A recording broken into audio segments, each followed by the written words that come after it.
നമുക്ക് വേദയുടെ വിക്രത്തിന്റെ നാളത്തെ നല്ലൊരു വിശേഷം കേട്ടാലോ? അതിനു മുമ്പായി ആദ്യമായി കാണുന്നവരുണ്ടെങ്കിൽ ചാനൽ ഇഷ്ടപ്പെട്ട ഒന്ന് സബ്സ്ക്രൈബ് ചെയ്യാൻ മറക്കരുത്. വീഡിയോ ഇഷ്ടപ്പെടുവാണെങ്കിൽ ലൈക്ക് ചെയ്യാനും നിങ്ങളുടെ വിലയേറിയ അഭിപ്രായങ്ങൾ രേഖപ്പെടുത്താനും മറക്കരുത് കേട്ടോ. നമുക്ക് നേരെ നമ്മുടെ വിശേഷത്തിലേക്ക് പോയാലോ?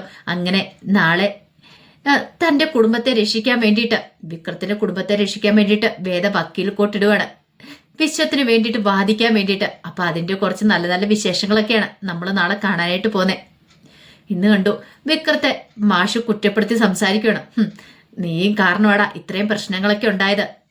നീ കാരണം നിന്റെ ചേട്ടൻ ഇപ്പം പോലീസ് സ്റ്റേഷനിൽ കയറി ഇറങ്ങേണ്ടി വന്നു. നീ ഒറ്റൊരുത്തൻ കാരണം, അല്ലായിരുന്നെങ്കിലോ അവനിന്ന് ഇങ്ങനെയൊന്നും സംഭവിക്കില്ലായിരുന്നു. വിക്രത്തിന് നല്ല സങ്കടമായി. വിക്രം പറഞ്ഞു, അങ്ങനെ എന്തെങ്കിലും സംഭവിച്ചിട്ടുണ്ടെങ്കിൽ എന്റെ ചേട്ടനൊരു പോറല് പോലെ ഏൽക്കാതെ ഞാൻ പുറത്തിറക്കും, എനിക്കതറിയാന്നും പറഞ്ഞുകൊണ്ട് അകത്തേക്ക് കയറിപ്പോയി.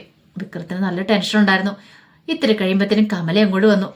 കമല വന്നിട്ട് പറഞ്ഞു, മോനെ വിക്രം, നീ എങ്ങനെയെങ്കിലും അവനെ ഇറക്കണം, എനിക്ക് സഹിക്കുന്നില്ലടാ. അവന്റെ സ്വഭാവം അറിയാലോ, പാവം അവന്, നിന്നെ അത്രയ്ക്ക് ജീവന അവന്. അത് കേട്ടപ്പോൾ വിക്രം പറഞ്ഞു, എനിക്കറിയാമേ, എനിക്ക് എന്ത് ചെയ്യണം എന്നറിയത്തില്ല. അപ്പോഴേക്കും കമല കരയാൻ തുടങ്ങി. വിക്രം പറഞ്ഞു, അമ്മ കരയല്ലേ, അമ്മ എന്തിനാ ഇങ്ങനെ കരയണേ? ഞാൻ പറഞ്ഞല്ലോ, ഞാൻ നാളെ ഉറപ്പായിട്ടും വിശ്വേട്ടനെ പുറത്തിറക്കിയിരിക്കും, വിശ്വേട്ടന് ജാമ്യം കിട്ടും. മോനെ, അവൻ ജയിലിൽ കിടന്നിട്ടില്ല എന്ന് വരെ. അവന് പോലീസ് സ്റ്റേഷനിൽ ലോക്കപ്പ് ഒന്നും കണ്ടിട്ട് പോലും ഇല്ലാത്തവനാ. നിനക്കാണെങ്കിൽ അതിനകത്തൊക്കെ മുൻ അനുഭവങ്ങളുണ്ട്. പക്ഷെ അവൻ അങ്ങനെയല്ല. അവനൊരിക്കലും 10 ലക്ഷം രൂപയൊന്നും മോഷ്ടിക്കില്ല. അതൊക്കെ അറിയാമേ. എല്ലാം ആ വേദയുടെ ചേട്ടന്റെ ചതിയാണ്. അവനാണ് ഈ കള്ളത്തരങ്ങളൊക്കെ കാണിച്ചിരിക്കുന്നത്. ഒരു പക്ഷേ വേദയുടെ ചേട്ടന്റെ കമ്പനിയാന്ന് അറിയുമായിരുന്നെങ്കിൽ വിശ്വേട്ടൻ നേരത്തെ അങ്ങോട്ട് പോവില്ലായിരുന്നു. ഈയിടെ വിശ്വേട്ടൻ അതിനെക്കുറിച്ചൊക്കെ അറിഞ്ഞത്. ശ്രീചേട്ടത്തി എങ്കിലും എന്നോട് ഇത് പറയുമായിരുന്നെങ്കിൽ ഞാൻ വിശ്വേട്ടനെ തടഞ്ഞാനോ. ഇനി ആ കമ്പനിയിലേക്ക് പോവണ്ട. കാരണം ആ ശ്രീകാന്തിന്റെ സ്വഭാവം എനിക്ക് നന്നായിട്ട് അറിയാവുന്ന. അപ്പോഴേക്കും കമല പറഞ്ഞു, ഇനിയിപ്പോൾ എന്ത് ചെയ്യും മോനെ, എങ്ങനെയെങ്കിലും രക്ഷിക്കണം. ഞാൻ നോക്കട്ടെ. അല്ല മോനെ, വേദയ്ക്ക് ഇതിനകത്തൊന്നും യാതൊരു പങ്കും കാണത്തില്ല. ശരിയാ, ചിലപ്പോൾ അവൾ ഇതൊന്നും അറിഞ്ഞിട്ടുണ്ടായിരിക്കില്ല. അവൾക്കല്ലേലും അയാളുമായിട്ട് അത്ര വലിയ കണക്ഷനും കാര്യങ്ങളൊന്നും ഇല്ലല്ലോ. അത് വിക്രത്തിനും കമലയ്ക്കും ഒക്കെ അറിയാം. അവർ രണ്ടുപേരും കൂടെ അത്ര ടേംസിലല്ല. രണ്ടുപേരും കീരിയും പാമ്പ് പോലെയാണ് ശ്രീകാന്തും വേദയും. കാരണം വേദ എങ്ങനെയെങ്കിലും കൂട്ടിക്കൊണ്ടു പോകാനായിട്ടാ ശ്രീകാന്ത് ശ്രമിച്ചുകൊണ്ടിരിക്കുന്നത്. പക്ഷെ വേദയാണെങ്കിലോ അമ്പിനും വില്ലിനും അടുക്കില്ല. തല പോയാലും വീട്ടിലേക്ക് പോയില്ലെന്നുള്ളൊരു വാശിയിലാണ് വേദ. കാരണം അവിടെ പോയി നിൽക്കേണ്ട കാര്യമില്ല. തന്നെ താലി കെട്ടിയ തന്റെ ഭർത്താവ് ഇവിടെയാണുള്ളത്. അപ്പൊ താൻ ഇവിടെയല്ലേ നിൽക്കണ്ടേ? താലിയും വലിച്ചു പൊട്ടിച്ചെറിഞ്ഞ് ഇറങ്ങിപ്പോയിട്ട് വേദ ഒട്ടും തയ്യാറായില്ല. അതാണ് ശ്രീകാന്തിന്റെ വാശിയുടെ കാരണം. അത് വിക്രത്തിനാണെങ്കിലും നന്നായിട്ടറിയാം. തന്നെ വേദയെ എങ്ങനെ ഇല്ലാതാക്കാനായിട്ടാണ് ശ്രമിച്ചുകൊണ്ടിരിക്കണേ. തന്നെ ഇല്ലാതാക്കിയിട്ട് വേദ അങ്ങോട്ട് കൂട്ടിക്കൊണ്ട് പോകണം. പക്ഷെ വേദ അതിനോട് സമ്മതിക്കുന്നുമില്ല. കുറച്ച് സമയം കമല മുറിയിലെ വിക്രമായിട്ട് സംസാരിച്ചിരുന്നതിന് ശേഷമാണ് അങ്ങോട്ടേക്ക് പോകുന്നത്. ഇത്തിരി കഴിഞ്ഞപ്പോൾ വേദ വന്നു. വേദ ദർശനയൊക്കെ കണ്ടിട്ടാണ് വീട്ടിലേക്ക് വരുന്നത്. അങ്ങനെ വന്നു കഴിഞ്ഞപ്പോഴത്തേനും വേദ പറഞ്ഞു, അത് വിക്രം പേടിക്കൊന്നും വേണ്ട. വിശ്വന്റെ കാര്യത്തിൽ ഇനിയിപ്പോൾ ടെൻഷൻ അടിക്കണ്ട. വിക്രം പറഞ്ഞു, ഒരു വക്കീലിനെ ഏർപ്പാടാക്കണം. നാളെ കോടതിയിൽ ഹാജരാക്കണ സമയത്ത് വിശ്വന് ജാമ്യം എടുക്കണം. അതാണ് ആദ്യം ചെയ്യേണ്ട കാര്യം.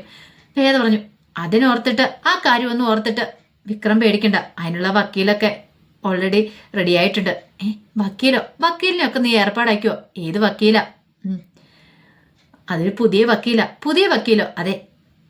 വക്കീൽ ആരാന്ന് പറഞ്ഞാൽ ചിലപ്പോൾ വിക്രത്തിന് അറിയായിരിക്കും എന്ന് പറയണ. വേദ ശങ്കരനാരായണൻ എന്ന് പറയണ. വേദയോ? നീയാണോ വക്കീല്? അതെന്താ വിക്രത്തിന് വിശ്വാസം വന്നില്ലേ? നല്ല കഥയായി. ഇതേ നിനക്ക് പരീക്ഷണം നടത്താനുള്ള സ്ഥലവും സമയമല്ല നാളെ അവിടെ കോടതിയിൽ. അറിയാലോ, വിശ്വേട്ടനെ പുറത്തിറക്കാനായിട്ടാ. വിക്രം എന്നെ അത്ര വില കുറച്ച് കാണുമൊന്നും വേണ്ട. അറിയാലോ, ഞാൻ പ്രാക്ടീസ് ചെയ്യാൻ തുടങ്ങിയിട്ടുണ്ട്. അപ്പൊ എനിക്ക് നാളെ വിശ്വേട്ടന് വേണ്ടി കോടതിയിൽ ഹാജരാകും. ഞാൻ വിശ്വേട്ടന് വേണ്ടിയിട്ട് നാളെ കോടതിയിൽ ഹാജരാകും, വാദിക്കുകയും ചെയ്യും. നീ ഇതെന്താ വേറെ തമാശ കളിക്കുവാണോ? ഈ സമയത്ത് നീ ഇങ്ങനെയും ചെയ്തത്. ഒന്നെങ്കിൽ ആ ദർശനെ ഏൽപ്പിക്കുക. വേണ്ട, ദർശനോട് ഞാൻ കാര്യങ്ങളൊക്കെ പറഞ്ഞിട്ടുണ്ട് എന്ന് പറഞ്ഞു. വിക്രത്തിനാണെങ്കിൽ എന്ത് ചെയ്യണമെന്ന് അറിയത്തില്ല. വേദ പോയിട്ടുണ്ടെങ്കിൽ കാര്യം ശരിയാകുമോ? കാരണം എതിർഭാഗം വക്കീൽ എന്ന് പറഞ്ഞിട്ടുണ്ടെങ്കിൽ ശ്രീകാന്ത് ഏർപ്പാടാക്കുന്ന നല്ല ഒന്നാന്തരം വക്കീലായിരിക്കും. അപ്പൊ അവരുടെ മുന്നിൽ വേദയ്ക്ക് പിടിച്ചു നിൽക്കാൻ പറ്റുമോ? തന്റെ വിശ്വേട്ടന് ജയിലിലേക്ക് പോവോ എന്നൊരു ചിന്തയൊക്കെ വിക്രത്തിന് മനസ്സിലുണ്ട്. അത് വെച്ചിട്ടാണ് വിക്രം വേദയോട് പറയണേ. പക്ഷെങ്കിൽ വേദ സമ്മതിച്ചില്ല. ഇതെന്റെ ഒരു വാശിയാണ്. കാരണം എനിക്കിവിടെ ജയിച്ചേ മതിയാവുള്ളൂ. എൻ്റെ ചേട്ടനെ എനിക്ക് തോൽപ്പിക്കണം. എന്നെ വെല്ലുവിളിച്ചവനാ. ആ അച്ഛൻ്റെ മോളാണ് ഞാനെന്ന് എനിക്ക് അയാളെ മനസ്സിലാക്കണം. എല്ലാം കേട്ട് കഴിഞ്ഞപ്പോൾ വിക്രത്തിനും തോന്നി വേദ നല്ല ഫോമിലാണ്. കാരണം ശ്രീകാന്തിനുള്ള ദേഷ്യമാണ് അവളുടെ മനസ്സറിയും. അപ്പൊ വേദയ്ക്ക് അങ്ങനെ ഒരു ആഗ്രഹമുണ്ട്. അത് തന്നെ നടക്കട്ടെ. ഇനിയിപ്പോൾ എന്ത് വന്നാലും സഹിക്കാം എന്നൊരു ചിന്ത വിക്രത്തിന് മനസ്സിലേക്ക് വന്നു. ആ സമയത്ത് വേദയാണ് ഹാജരാകുന്നതെന്നുള്ള കാര്യമൊക്കെ നന്ദിനി അറിഞ്ഞു. നന്ദിനി എന്നിട്ട് വേദയെ കളിയാക്കി.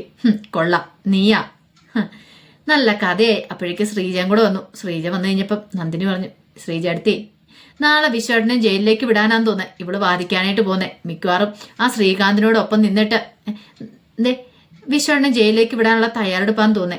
ശ്രീജ അടുത്ത് ഒരു കാര്യം ചെയ്യാം, വേറെ ഏതെങ്കിലും നല്ലൊരു വക്കീലിനെ കൊണ്ട് വാദിക്കാൻ നോക്കുക, വിശ്വനെ പുറത്തിറക്കാനാണെങ്കിൽ. ആ സമയത്ത് വേദ പറഞ്ഞു, ശ്രീജടത്തി, ഞാൻ ശ്രീജടത്തിക്ക് വാക്ക് തരുക, നാളെ കോടതിയിൽ ഉറപ്പായിട്ട് ഞാൻ വിശ്വനെ വീട്ടിലേക്ക് കൂട്ടിക്കൊണ്ടുവരും. വിശ്വന് ജാമ്യം കിട്ടുക തന്നെ ചെയ്യും. വിശ്വന് ഒരിക്കലും ജയിലിലേക്ക് പോകാനോ ഒന്നിനും പോകുന്നില്ല. എന്നെ വിശ്വാസമില്ലേ ശ്രീജടത്തിക്ക്? എനിക്കൊരു അവസരം താ എന്ന് പറയാണ്. ശ്രീജയ്ക്ക് എന്ത് ചെയ്യണമെന്നറിയില്ല. വല്ലാത്തൊരു ബുദ്ധിമുട്ടായി ശ്രീജയ്ക്ക്. ഭയങ്കര ടെൻഷനും കാര്യങ്ങളും. വേദയ്ക്കാണെങ്കിൽ ടെൻഷനൊന്നുമില്ല. കാരണം വേദ കുഞ്ഞുനാളിലെ മുതൽ കാണുന്നതാണ് അച്ഛൻ വാദിക്കുന്ന കാര്യങ്ങളോ അതിനുശേഷം ജഡ്ജി ആയതിനു ശേഷമുള്ള കാര്യങ്ങളും എല്ലാം വേദയ്ക്ക് നന്നായിട്ടറിയാം. അതുകൊണ്ട് ആ ഒരു ഇത്തിരി വേദയ്ക്കും കിട്ടിയിട്ടുണ്ട്. വേദയ്ക്ക് നല്ല ആത്മവിശ്വാസമുണ്ട്. പിന്നെ എന്തിനെ നേരിടാന്നുള്ള ആ ഒരു ഭാവം, അത് മാത്രം മതി. നല്ല ആത്മധൈര്യമുണ്ട്. അങ്ങനെ വേദ തലേ രാത്രി മുഴുവൻ അതിനെക്കുറിച്ചും കേസിനെ കുറിച്ചൊക്കെ നല്ല വിശദമായിട്ട് പഠിക്കുകയും ചെയ്തു. വേണ്ട കാര്യങ്ങളൊക്കെ സംഘടിപ്പിക്കുകയും ചെയ്തു. വിശ്വത്തെ രക്ഷിക്കാൻ വേണ്ടിയിട്ടുള്ള എല്ലാ കാര്യങ്ങളും സംഘടിപ്പിച്ചു. അപ്പം ശ്രീകാന്തും ചന്ദ്രശേഖരനും എല്ലാം ചേർന്ന് വിശ്വത്തെ കൊടുക്കാനായിട്ട് വലിയൊരു പ്ലാൻ തന്നെ തയ്യാറാക്കിയിട്ടുണ്ടായിരുന്നു. അപ്പോൾ അവരുടെ കയ്യിലുള്ള ഏറ്റവും വലിയ തെളിവെന്ന് പറഞ്ഞാൽ വിശ്വത്തിന്റെ സൈനാണ്. അത് ഒരു ചിട്ടിക്കാന്നും പറഞ്ഞുകൊണ്ട് വിനായകന് വിശ്വത്തിൻ്റെ ഒപ്പിട്ട് വാങ്ങിയതാ. അത് വിനായകനെ കബളിപ്പിച്ചായിട്ടാണ് ശ്രീകാന്ത് അങ്ങനെ ഒരു പരിപാടി ചെയ്തേ. അപ്പോൾ അത് വെച്ചിട്ട് കളിക്കാനാണ് അവർ തീരുമാനിച്ചിരിക്കുന്നത്. വേദയ്ക്കറിയാം തൻ്റെ ഏട്ടൻ ഇങ്ങനെ ഒരു കാര്യത്തിന് ഇറങ്ങി പുറപ്പെട്ടാൽ അതിൻ്റെ പിന്നിൽ കുതന്ത്രങ്ങൾ തന്നെ കാണും. പക്ഷെ അങ്ങനെ തോറ്റു പിന്മാറാൻ തയ്യാറായില്ല. അന്ന് രാത്രി വേദയ്ക്ക് ഉറക്കമില്ലാത്ത രാത്രിയായിരുന്നു. വേദ നന്നായിട്ടിരുന്ന് പ്രിപ്പയർ ചെയ്തു അതിന് വേണ്ടിയിട്ട്. പിറ്റേ ദിവസം ശ്രീജ രാവിലെ തന്നെ കോടതിയിലേക്ക് പോയി. ശ്രീജയ്ക്ക് എങ്ങനെയെങ്കിലും വിശ്വത്തിനെ ഇറക്കിക്കൊണ്ട് വരണമെന്ന് മാത്രമേ ആഗ്രഹം ഉണ്ടായിരുന്നുള്ളൂ.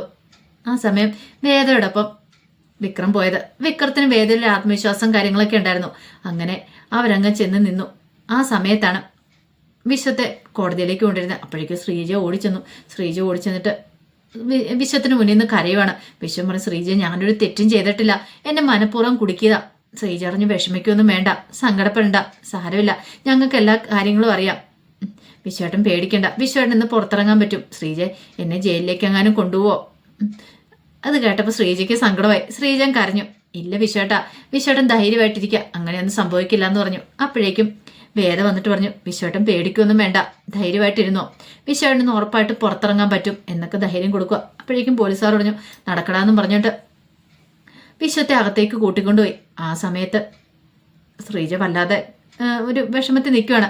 കണ്ണൊക്കെ നിറഞ്ഞൊഴുകി നിൽക്കുക. വേദ എന്നിട്ട് പറഞ്ഞു, ശ്രീജടുത്ത് എന്തിനാ വിഷമിക്കുന്നത്? ശ്രീജടുത്ത് സങ്കടപ്പെടേണ്ട കാര്യമൊന്നുമില്ല, ഞാനല്ലേ പറയണേ. ഇന്ന് വിശ്വേട്ടന് വേണ്ടി ഞാൻ കോടതിയിൽ ഹാജരായി, വിശ്വേട്ടന് വേണ്ടി ഞാൻ വാദിക്കും, വിശ്വേട്ടനെ ഞാൻ പുറത്തിറക്കുക തന്നെ ചെയ്യും. അപ്പോഴേക്കും ശ്രീജ പറഞ്ഞു, വേദയ്ക്കറിയാലോ ഇത് വിശ്വേട്ടനും വേദയുടെ ചേട്ടനും തമ്മിലുള്ള പ്രശ്നമാണ്. അതോ? ഈ പ്രശ്നമോ? ഒരിക്കലുമല്ല, ഇത് ഞാനും എൻ്റെ ചേട്ടനും തമ്മിലുള്ള പ്രശ്നമാണ്. ഇത് വിശ്വേട്ടനും ശ്രീകാന്തേട്ടനും തമ്മിലുള്ള പ്രശ്നമല്ല, എൻ്റെ ചേട്ടനും തമ്മിലുള്ള പ്രശ്നമല്ല, ഇത് ഞങ്ങൾ രണ്ടും തമ്മിലുള്ള പ്രശ്നമാണ്. ആ പ്രശ്നത്തിന് ഞാൻ തന്നെ പരിഹാരം കണ്ടെത്തിക്കോളാം, ഞാൻ തന്നെ ബാധിച്ചോളാം. വിശ്വേട്ടന് ഒരു പോറല് പോലെ ഇരിക്കാതെ വിശ്വേട്ടനെ ഞാൻ പുറത്തെത്തിച്ചിരിക്കും. ഇത് ഞാൻ ശ്രീജേടത്തിക്ക് തരുന്ന വാക്കാ. ഈ വാക്ക് എനിക്ക് പാലിക്കാൻ പറ്റിയില്ലെങ്കിൽ ഞാൻ പിന്നെ ആ വീട്ടിലുണ്ടാവില്ല, ഞാൻ ആ വീട്ടിൽ നിന്ന് ഇറങ്ങിക്കോളാം എന്ന് പറഞ്ഞു. ശ്രീജ പിന്നെ ഒന്നും മിണ്ടിയില്ല. ശ്രീജ കോടതിക്കകത്തേക്ക് കയറിപ്പോയി. ആ സമയം വിക്രം പറഞ്ഞു, അതെ, നിനക്ക് ഇത്രയ്ക്ക് നല്ല ആത്മവിശ്വാസം ഉണ്ടോ? എനിക്കുണ്ട് വിക്രം, എനിക്ക് ഉറപ്പായിട്ടും വിശ്വേട്ടനെ പുറത്തിറക്കാൻ പറ്റുമെന്നുള്ള ആത്മവിശ്വാസം ഉണ്ട് എന്ന് പറഞ്ഞു. അങ്ങനെ നോക്കിക്കഴിഞ്ഞപ്പോഴത്തേന് ശ്രീകാന്ത് അങ്ങോട്ട് വന്നു. വേദ പറഞ്ഞു, ഒരു മിനിറ്റ് എന്ന് പറഞ്ഞ് ശ്രീകാന്തിൻ്റെ അടുത്തേക്ക് അങ്ങോട്ട് ചെന്നു. ശ്രീകാന്തിൻ്റെ അടുത്ത് നിന്നിട്ട് പറഞ്ഞു, ഓ, വിശ്വേട്ടനെ അകത്താക്കാൻ വേണ്ടി വന്നായിരിക്കും അല്ലേ? അത് നടക്കാൻ പോകുന്ന കാര്യമല്ല. കഴിഞ്ഞ ദിവസം എന്നെ വെല്ലുവിളിച്ചായിരുന്നല്ലോ, നീ പെണ്ണാണെങ്കിൽ എന്താന്ന് ചെയ്ത് കാണിക്കുക എന്ന്. ഇന്ന് ഞാൻ ചെയ്ത് കാണിക്കാൻ പോവാ. ശ്രീകാന്തേട്ടനും അകത്തുണ്ടായിരിക്കണം. ശ്രീകാന്ത് പറഞ്ഞു, നിനക്ക് എന്ത് ചെയ്യാൻ പറ്റൂടി, ഒരു തുടക്കക്കാരി, ശരിക്കും പ്രാക്ടീസ് പോലും ചെയ്തിട്ടില്ല, എന്നിട്ടാണ് നീ ഹാജരാകാൻ വന്നിരിക്കുന്നത് എന്നൊക്കെ പറഞ്ഞിട്ട് വേദയെ കളിയാക്കി. വേദ പറഞ്ഞു, ഒരാളുടെ ലുക്കിലും മട്ടിലും ഒന്നുമല്ല കാര്യം, വർക്കിലാണ് കാര്യം, നമുക്ക് കണ്ടറിയാം. അല്ല, എന്നോട് പറഞ്ഞ എന്താ, എന്നെക്കാളും കുറെ ഓണം കൂടുതലുണ്ടെന്നല്ല പറഞ്ഞു ശ്രീകാന്തേട്ടൻ. നമുക്ക് കാണാം നമ്മൾ ആരാ ജയിക്കണേന്ന്. പക്ഷെ ജയിച്ചു കഴിയുമ്പോൾ ഞാനൊരു വരവ് വരും ശ്രീകാന്തേട്ടൻ്റെ മുന്നിലേക്ക്, അറിയാലോ. വേദ ആരാന്ന് ശരിക്കും ഒന്ന് മനസ്സിലാക്കി വെക്കും, നല്ലതാ. നമ്മുടെ രണ്ട് സ്വന്തം ഒരേ ചോര തന്നെയാണെങ്കിലും അച്ഛൻ്റെ മോള് തന്നെയാന്ന് എനിക്ക് തെളിയിക്കണം. അതിന് വേണ്ടിയിട്ടുള്ള ശ്രമമായിരിക്കും. നമ്മൾ തമ്മിലുള്ള പ്രശ്നം അത്. ഇത് വിശ്വേട്ടനും ശ്രീകാന്തേട്ടനും തമ്മിലുള്ള പ്രശ്നമല്ല, നമ്മൾ തമ്മിലുള്ള പ്രശ്നമായിട്ടാണ് ഞാൻ ഏറ്റെടുത്തിരിക്കുന്നത്. എനിക്കിവിടെ ജയിച്ചേ മതിയാവുള്ളൂ എന്ന് വേദ പറഞ്ഞു. അങ്ങനെ വേദയെ ശ്രീകാന്തും കൂടെ സംസാരിക്കണ സമയത്ത് ദർശനം അങ്ങോട്ടേക്ക് വരുന്നേ. ദർശൻ വന്നിട്ട് വേദയോട് ചോദിച്ചു, പ്രിപ്പയർ ആണോന്ന് ചോദിക്കണം. വേദ പറഞ്ഞു, എല്ലാ കാര്യങ്ങളും ഞാൻ പഠിച്ചിട്ടുണ്ട് എന്ന് പറയണം. അത് കേട്ടപ്പോഴത്തേനും ശ്രീകാന്ത് പറഞ്ഞു, കൊള്ളാം, അപ്പൊ നീയാണല്ലേ ദർശൻ ഇവൾക്ക് സപ്പോർട്ട് ചെയ്ത് നിൽക്കുന്നത്, കൊള്ളാം, സൂപ്പറായിട്ടുണ്ടെന്ന് പറയണം. ദർശൻ, നിനക്ക് നാണമുണ്ട്, നീ ഇവൾക്ക് സപ്പോർട്ട് ചെയ്ത് നിൽക്കുമോ? അപ്പോഴേക്കും ദർശൻ പറഞ്ഞു, അതെ, ഇത് കോടതിയാണ്, അറിയാലോ, വേദ വക്കീലുമാണ്, അതുപോലെ തന്നെ ഞാനും അതിൻ്റെതായ മര്യാദ ഒന്ന് സംസാരിക്കണം. പിന്നെ മര്യാദ പോലും നീയൊക്കെ എന്തൊക്കെ ചെയ്തെന്ന് പറഞ്ഞാലും ഒരു കാരണവശാലും വിശ്വത്തെ പുറത്തിറക്കാൻ പോകുന്നില്ലടാ. ആ സമയം വേദ പറഞ്ഞു, നമുക്ക് കാണാം, ഏട്ടനെ കൊണ്ട് ചെയ്യാൻ പറ്റുന്നത് എന്താണെന്ന് ചേട്ടൻ ചെയ്തു, പക്ഷെ വിശ്വേട്ടനെ ഞാനിന്ന് പുറത്തിറക്കിയിരിക്കും, ഇത് വേദയാ പറയുന്നേ എന്ന് പറഞ്ഞിട്ട് വാ ദർശൻ എന്ന് പറഞ്ഞ് ദർശനെ വിളിച്ചു അങ്ങോട്ട് പോവാണ്.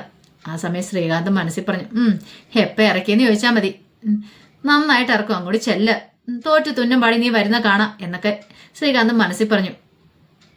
അങ്ങനെ വേദ വിശ്വത്തിന് വേണ്ടി വാദിക്കാനായിട്ട് തീപ്പൊരി പ്രകടനം നടത്താനായിട്ട് കോടതിക്കകത്തേക്ക് കയറുകയാണ്. അപ്പം അതിൻ്റെ വിശേഷങ്ങളൊക്കെയാണ് കാണുന്നത്. ഉറപ്പായിട്ടും വേദ വാദിച്ച് ജയിക്കും, വിശ്വത്തെ പുറത്തിറക്കുക തന്നെ ചെയ്യും. അപ്പം അതിൻ്റെ വിശേഷങ്ങളൊക്കെ നമ്മൾ കാണാൻ പോകുന്നത്. ആ വിശേഷങ്ങൾക്കായി നമുക്ക് എല്ലാവർക്കും കാത്തിരിക്കാം കേട്ടോ. ഒരിക്കൽ കൂടി എല്ലാവർക്കും ശുഭരാത്രി നേർന്നുകൊണ്ട് നിർത്തുന്നു.